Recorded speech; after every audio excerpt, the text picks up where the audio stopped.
हाय दोस्तों, नमस्कार। Prep exams के यूट्यूब प्लेटफॉर्म पर आप सभी का स्वागत है। यूपी ट्रिपल एस सी पेट 2022 के हिंदी के प्रीवियस ईयर में पूछे गए प्रश्नों को देखेंगे कि किस प्रकार के प्रश्न जो है हिंदी से पूछा जाता है। तो इसमें देखेंगे कुल मिलाकर अगर देखा जाए तो हिंदी से 15 क्वेश्चन जो है पूछे जाते हैं, 15 प्रश्न पूछे जाते हैं और 15 नंबर के जो है 15 मार्क्स के जो है रहते हैं, जिनमें से 5 प्रश्न जो है हमारा पर्यायवाची हो गया, मुहावरा, इन सब से रहता है। बाकी 2 जो है अपठित गद्यांश पूछा जाता है और एक अपठित गद्यांश के जो है 5 प्रश्न 5 नंबर के यानी 5 मार्क्स के होते हैं। कुल अगर देखा जाए तो हिंदी से 100 में से जो है 15 नंबर हिंदी से जो है पूछा जाता है यूपी ट्रिपल एस सी पेट में, और ये 2023 जो है पेट में इसी प्रकार के प्रश्न जो है पूछा जाएगा। तो हम सारे प्रश्नों को जो है एक एक करके देखेंगे और सभी का जो है सॉल्यूशन जो है अच्छे से समझेंगे। तो किस विकल्प में सही विलोम युग्म है, ये जो 2022 पेट में पूछा गया था।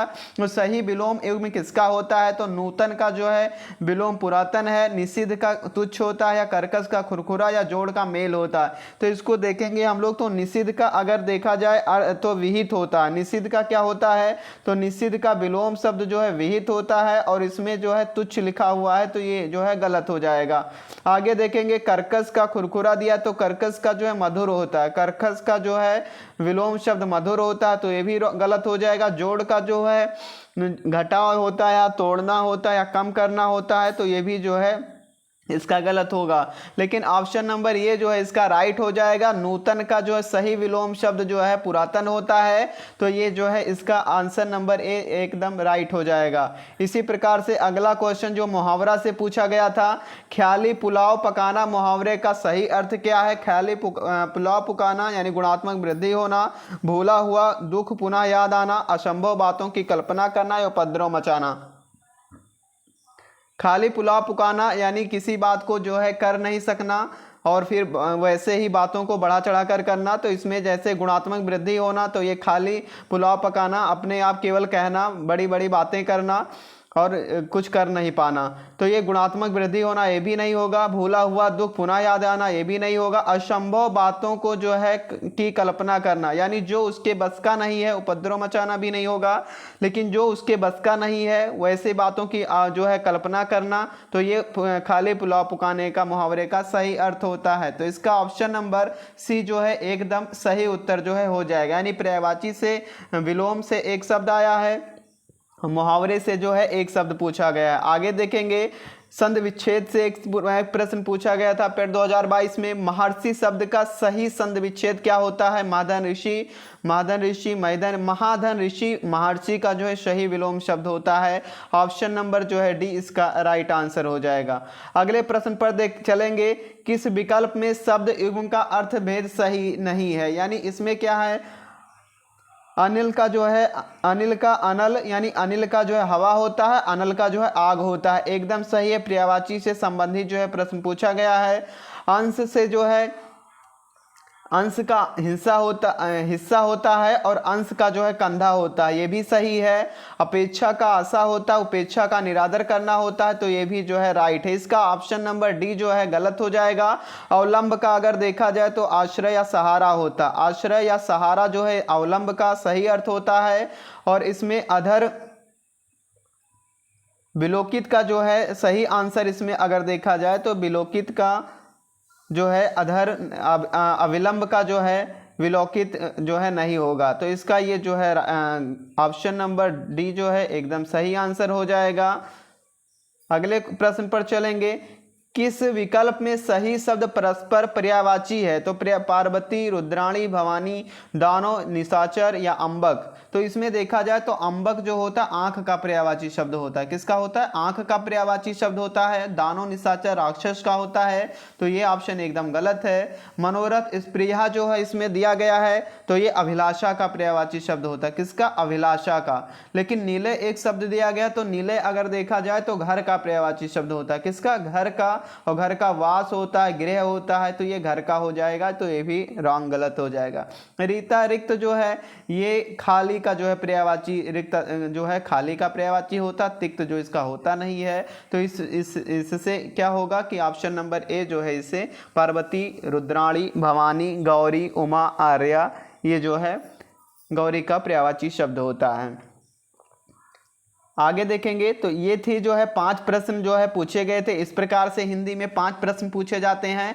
बाकी जो है 2 अपठित गद्यांश पूछा जाता है और उस गद्यांश को हम लोग जो है देखेंगे किस प्रकार का गद्यांश जो है यूपी ट्रिपल पेट 2022 में पूछा गया था।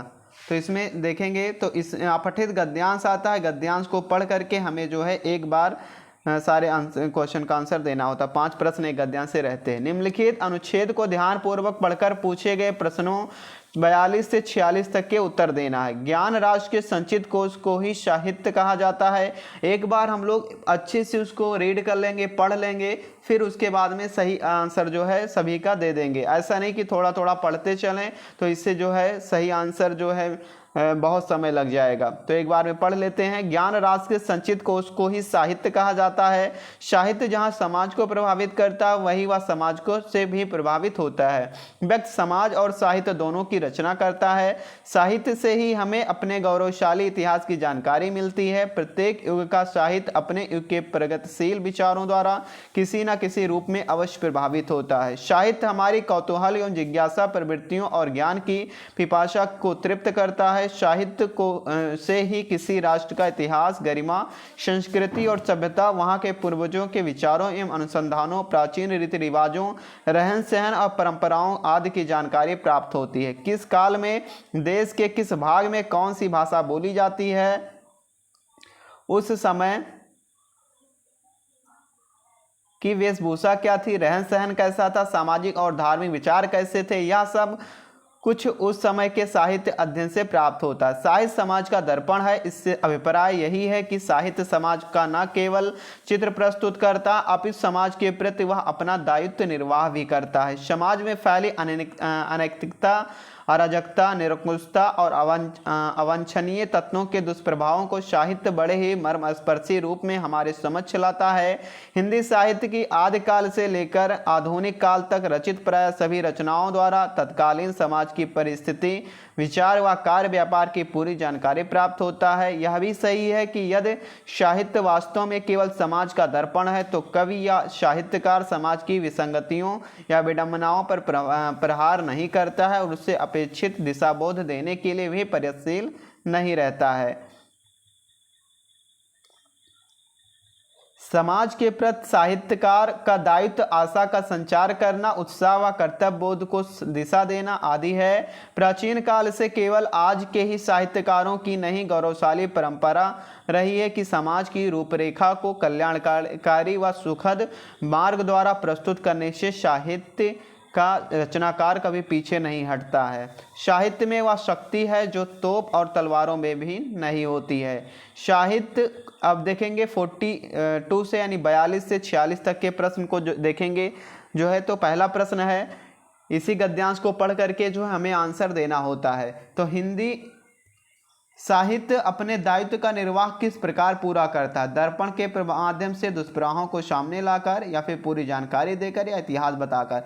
तो साहित्य अपने दायित्व का निर्वाह जो है दर्पण को माध्यम से नहीं करेगा, पूरी जानकारी देकर नहीं, साहित्य बताकर नहीं, यानी दुष्प्रभावों को सामने लाकर करेगा। ऑप्शन नंबर बी जो है इसका सही उत्तर हो जाएगा कि साहित्य अपने दायित्व का निर्वाह जो किस प्रकार पूरा करता है, तो दुष्प्रभावों को सामने लाकर, यानी जो दुष्प्रभाव हैं उसको अपने सामने लाकर करता है। तो ऑप्शन नंबर बी जो इसका राइट आंसर हो जाएगा। आगे देखेंगे 43वां क्वेश्चन दिया गया है इसमें, साहित्यकार समाज के प्रति अपने उद्देश्य को कैसे जो परिपूर्ण करता, साहित्य समाज में अपनी कृतियों द्वारा आशा का संचार करता, उत्साह एवं कर्तव्यवाद का संदेश देता है। साहित्यकार तोपों और तलवारों की शक्ति का प्रयोग करता है, नेगेटिव में नहीं होगा। साहित्यकार समाज की रूपरेखा को कल्याणकारी व सुखद मार्ग प्रस्तुत करने से पीछे जो है नहीं हटता है, इनमें से कोई नहीं। तो ऑप्शन नंबर ए जो है इसका राइट आंसर हो जाएगा। साहित्यकार समाज में अपनी कृतियों में आशा का संचार करता है, उत्साह एवं कर्तव्यवाद का संदेश देता है।